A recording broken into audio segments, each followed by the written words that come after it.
Hello my dear friends, you're on the Military Summary channel, and today we will discuss the situation in Ukraine on the 5th of September. Today we have some updates, so let's start. And first of all, we can say that by the 5th of September, the front line has been stabilized all along the entire Ukraine. There were no movements, there are just heavy clashes, artillery duels.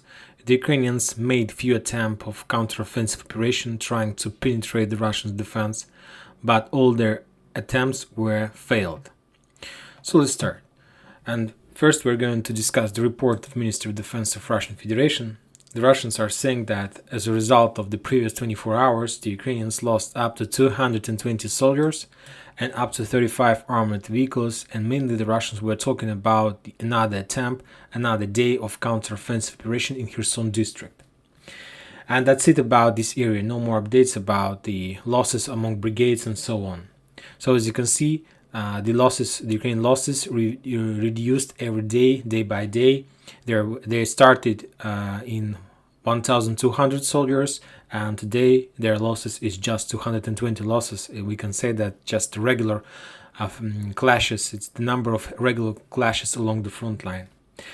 Also, the Russians are saying that they continue their shelling and artillery strikes near Slaviansk.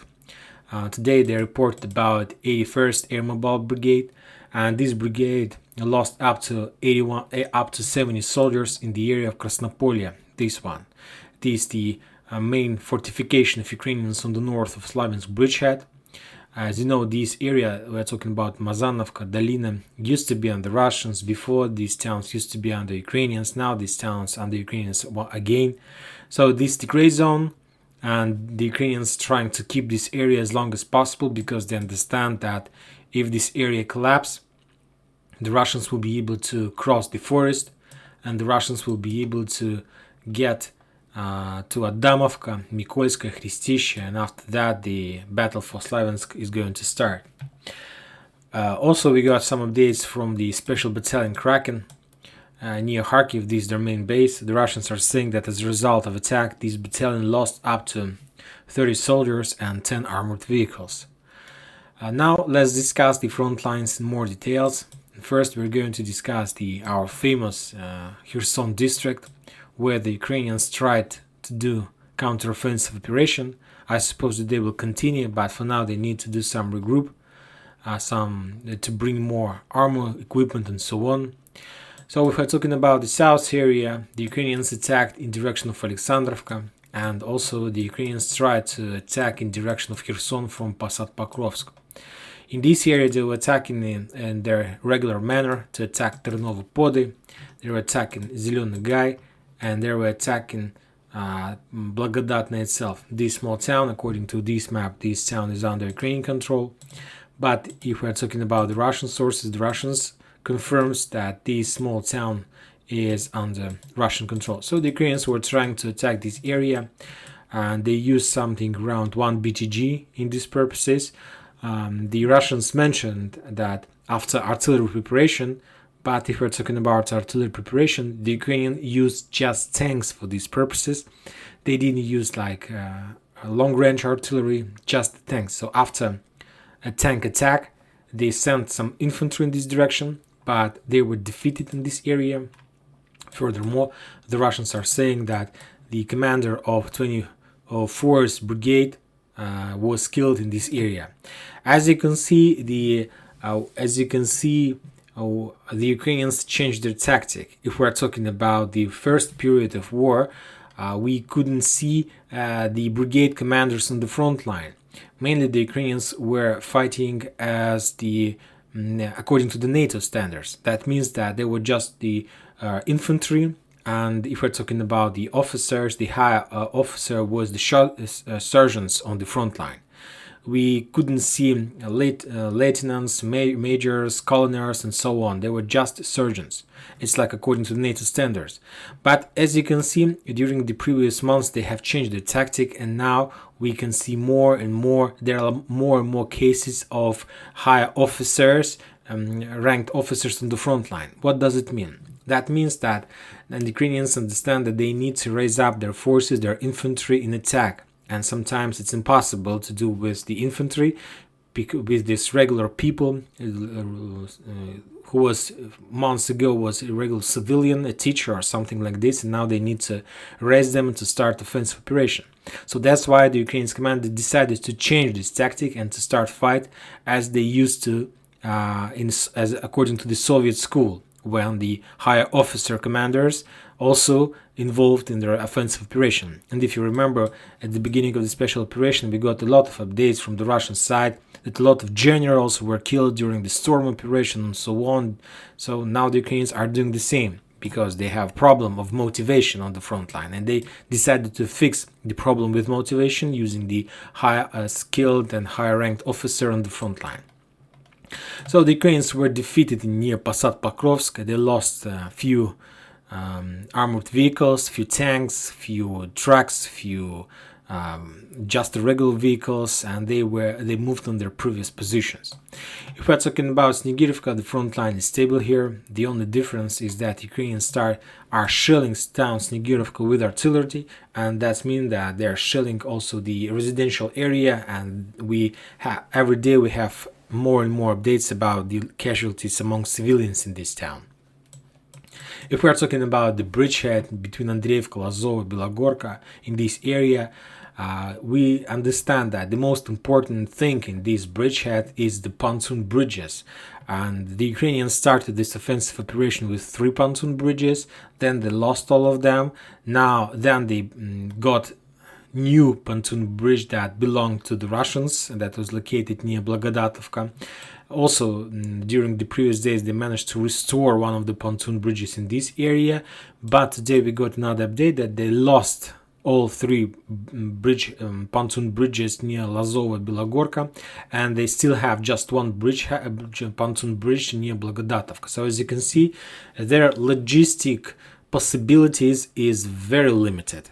It's impossible to support and supply this area with using just one pontoon bridge, and we need to understand that this pontoon bridge is under total Russian control.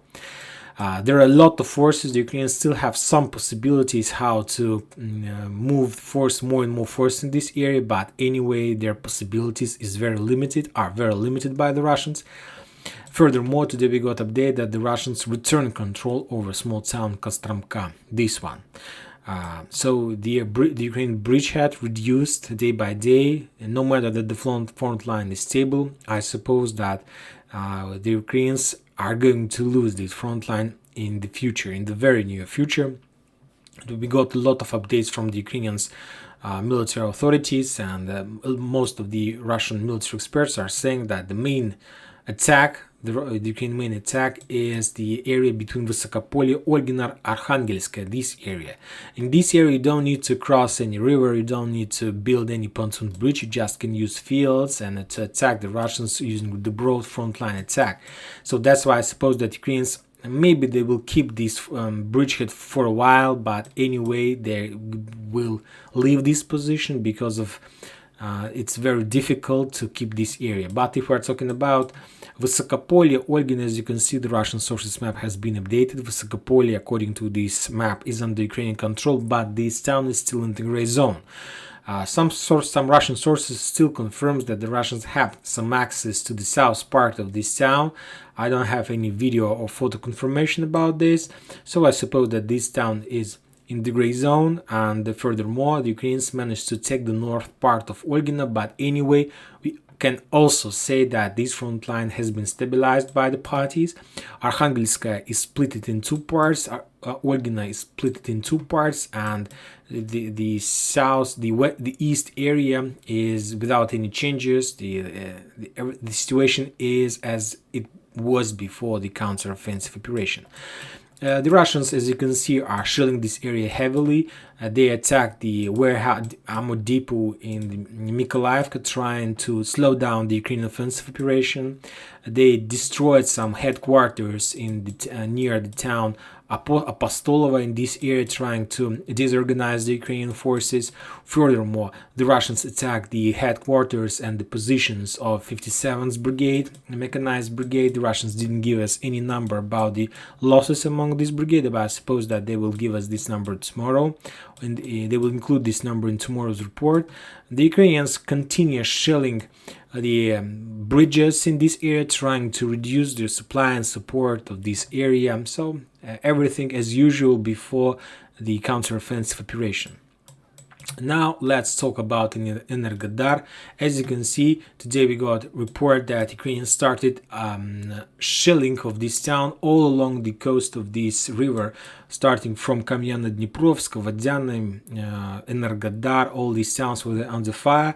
So there, I suppose that it looks like maybe they're going to start or plan or try to do another marine operation in this area, trying to cross this area. Furthermore, today we got some pictures from the Ukrainian side of the Dnieper River, and we saw some dead bodies who were on the water as a result of the unsuccessful crossing of this river during the previous attempts of storming this Zaporozhye power plant.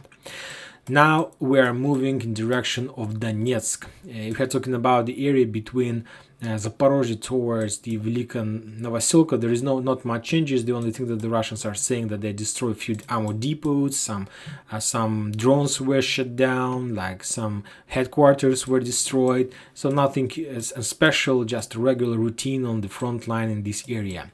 But if we're talking about Donetsk, today the Russians reported that they managed to take one of the most powerful trenches, another checkpoint, another fortification, Ukrainian fortification, in direction of Novomikhailivka in this area. So there is still a lot of work to do between these two areas. There are still a lot of trenches.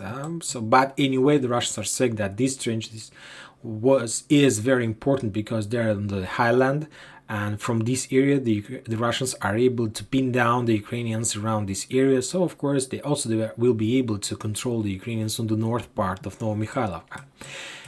Important updates are coming from Peski. As you know, during the counteroffensive operation on the south, on the Kherson district, the Russians didn't drop their attempt of storming Pervomaisk and taking the trenches and fortification near Donetsk, near these bridges. And as you know, today we got some report that the Russians developed their offensive operation in this area, and they managed to take some fortification, some trenches between Peski and the airport in this area. Furthermore, the Russians are saying that they managed to encircle or to made a small hook and to enter Pervomaisk from this area. So now we can say that the Russians managed to enter Pervomaisk, the suburbs of this town, that they control something like this, and we can say that this group of Ukrainians that's still there, because as far as I understand, according to today's report, this bridge area is still under Ukrainian control. I'm talking about in particular about this area. There's like some kind of farm and this bridge, so they are still there. But anyway, as you can see, the Russians managed to attack from the north, and now this area is encircled. Maybe the Ukrainians still have some possibilities to have some support during the north, but anyway, this area is under total fire control, and I'm not sure that it's a very good idea to use it. Furthermore, the Russians are saying that during this battle, of the result of today, the Ukraine lost up to 2 tanks and something around 50 soldiers, 50 Ukrainians in this area who were trying to keep this position. Furthermore, as you can see, according to the Western sources map, there are 3 icons of the AK-47. As you can see, one of them is very close to Nivoyska. The Russians are making some attempts to storm this town, and furthermore, as we discussed, the Russians are trying to attack Pervomaisk, trying to develop their positions and their bridgehead in this area. And of course, also the Russians are moving in direction of Vodyane, these towns. So I don't think that it's a job for one day. The Russians need some time to crack this nut, but they're doing their job. Now let's talk about other front lines, and now we are moving in direction of our Seversk, Bakhmut, Artyomovsk on this bridgehead. As you know, as we discussed, the Russians announced, to be more precise, the head of Chechnya announced about starting offensive operation.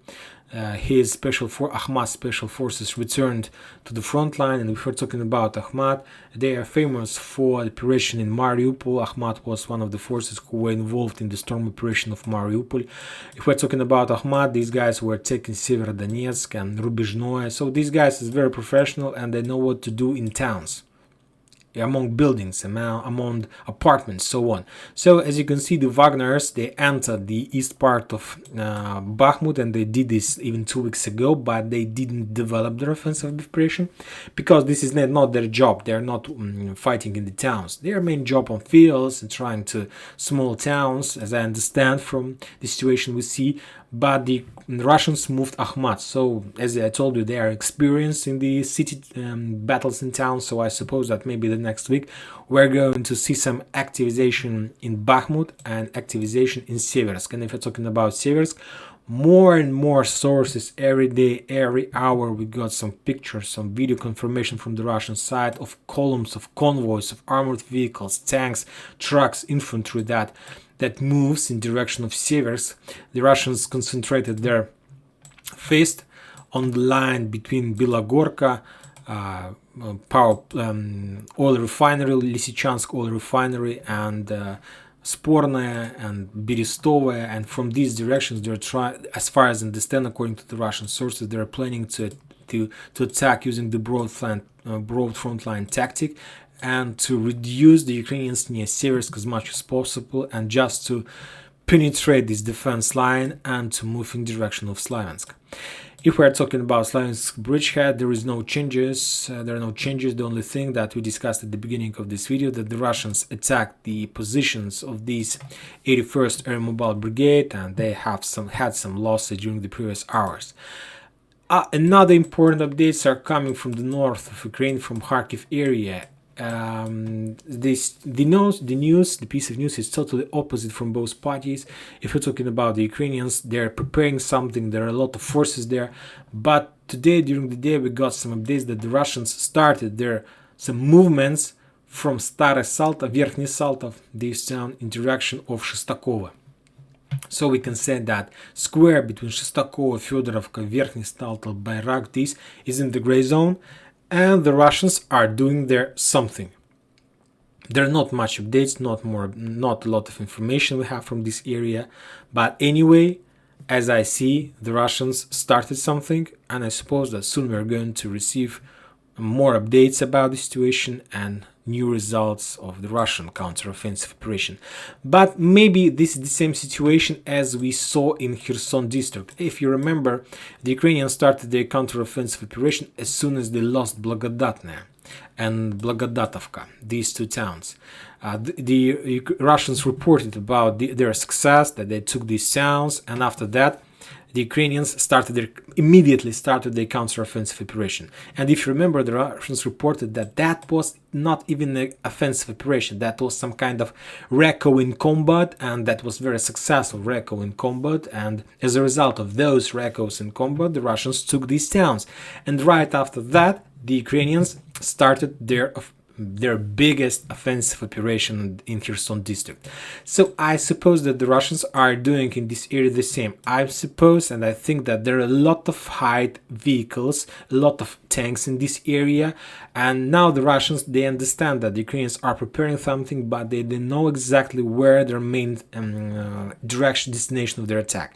So maybe the movements between Verkhny Saltov and Shestakova is some kind of recco in combat, trying to understand and trying to force the Ukrainians to start whatever they plan to do.